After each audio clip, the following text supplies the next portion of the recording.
So it's a great way to help you eat less. And not only is it great for weight loss, it's also great for general health as well. For social health, for mental health, and for weight loss. So, based on what you read, you already know that you shouldn't believe in eating breakfast as the most important meal of the day, or blah blah, because there's no science to support that. Other than some kids in school study better when they have breakfast. That's the only science we have to back that up, that breakfast is the most important meal there. Other than that, there's actually a lot of reasons why eating later in the day is better than eating at the beginning of the day. And also why eating more frequently is worse than eating infrequently, as in eating once or twice a day, for many different reasons. So I'll just talk about the social reasons first. So when you have a caloric budget you're working with, you have to be in deficit if you want to lose weight. And let's say you have 1,500 calories to work with. And if you listen to the typical advice, magazines or whatever on TV says you have to eat 5 times a day. Now that means each meal is about 300 calories, right? So with 300 calories, that's not very satisfying at all. So when your kids say, "Hey, let's go eat pizza tonight," you've eaten all day, you snack all day because you believe in oatmeal is healthy, so I'm going to eat that in the morning, and then followed by brunch, I'm going to eat a hard-boiled egg and some asparagus. And then for lunch, I'm going to eat something super healthy and clean as well. So I'm going to eat tilapia and whatever. And then you already used up, 1,200 calories. And, because you're trying to keep your metabolism up. And then here comes the social dilemma. Your coworkers say, "Let's go to happy hour. It's been a while," right? Or your kids say, "Hey, let's go to Chuck E. Cheese," or whatever. You have 300 calories left to use. It's going to be tough to keep doing this 5 times a day kind of thing, long term, because you're constantly having to fight off social obligations to eat a certain way. So here's another thing, because we have the most willpower at the beginning of the day, because we haven't been bombarded by so many decisions in life, and also we have the least amount of willpower later in the day because we've been yelled at all day. We have to make so many decisions already over an entire day that we're most likely to fail on a good dietary decision at the end of the day. So why don't you plan for that failure, where if you just save your calories for later, then you can get away with eating high calorie food. So during the day we have the least amount of distractions. We have the least amount of influences on how we should eat, right? So at the beginning of the day, nobody's saying, "Hey, you gotta eat this way. Hey, let's go eat that." No, it's easier to say, "I'm gonna eat this for breakfast," or I'm not gonna eat breakfast at all. And for lunch also, same thing. Nobody's tempting you with food.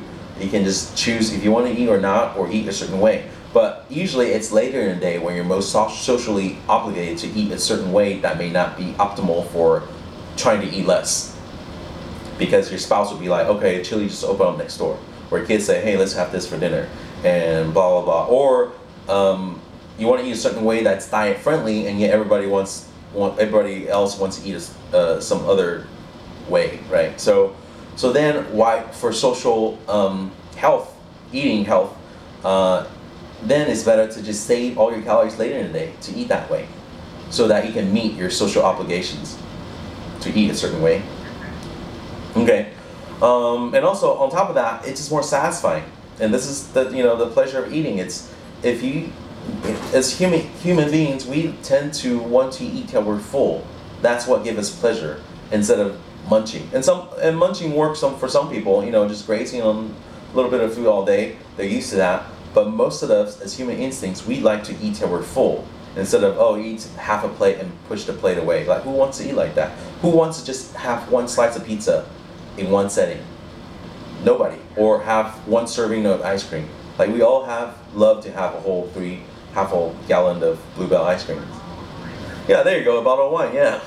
So, to get the best, satisfaction out of eating, and eat the way that we've always eaten for thousands and thousands of years, right? Like, no hunter-gatherers or people from 200 years ago, before there was fridge, like wake up in the morning and have food available already. No, they have to go outside and find food. And if they actually found food, then they get to eat that day if they're lucky. And if not, they don't eat that day because there's no food around. And so the whole phenomenon of breakfast, lunch, and dinner, that eating pattern, and the whole you have to eat for energy, is just very new idea introduced into modern society today. So realistically, if you have extra body fat on your body, you really don't need to eat for a while. And if you do choose to eat due to hunger or social eating, then eat for the goal, and also eat to meet those social obligations so that you can keep doing that while eating less overall. So yeah, to get the best, the most pleasure out of eating, then eat later in the day when people tend to eat more high calorie food. Also for health as well, why eating later in the day and eating at the beginning of the day, difference for health. So do you ever just eat and then feel drowsy and you want to take a nap? Yeah, so I think everybody does, because it's just a matter of like a sugar crash. And so if you tend to feel unproductive and drowsy and you want to go to sleep, why don't you eat before you go to bed? Which makes sense because you're about to sleep, right? So we know that eating before we go to bed promotes serotonin release, melatonin release.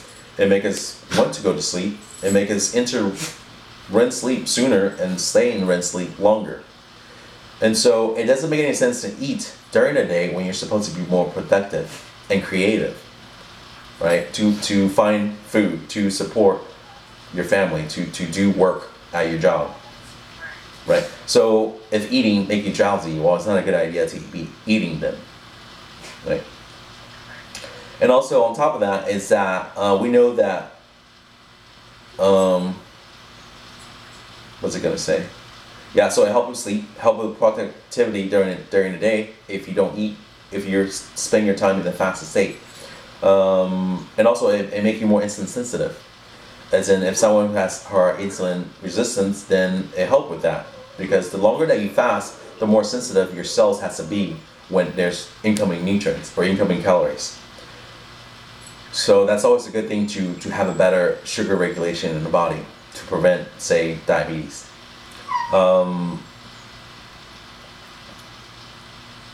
Any questions? Okay.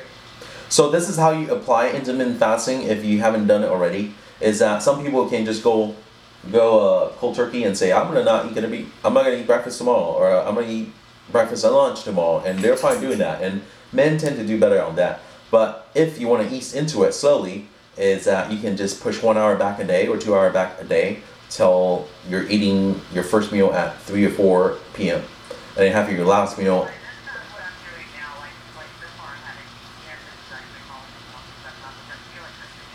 Cool.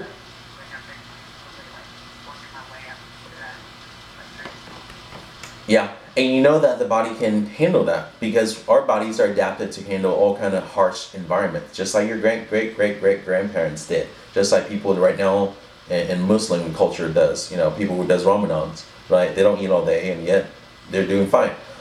So that videos that you watch about embracing hunger, it's a very normal thing that happens to humans. So it's okay to embrace it. But yeah, we don't want to be hungry all the time. So I want you to slowly push 1 hour or 2 hour back if you have to the point where you're basically keeping your feeding window in a smaller time frame. So let's say that most Americans are eating around 12 hours window. Breakfast, wake up, eat at 8, and then have their last meal at 8. So they're eating within a 12-hour window. Now, if you try to shorten that in a smaller window, then you're less likely to overeat because you're eating less frequently. And if you eat less frequently, you're going to eat less overall calories. It just makes logical sense. And there's actually plenty of research to show that.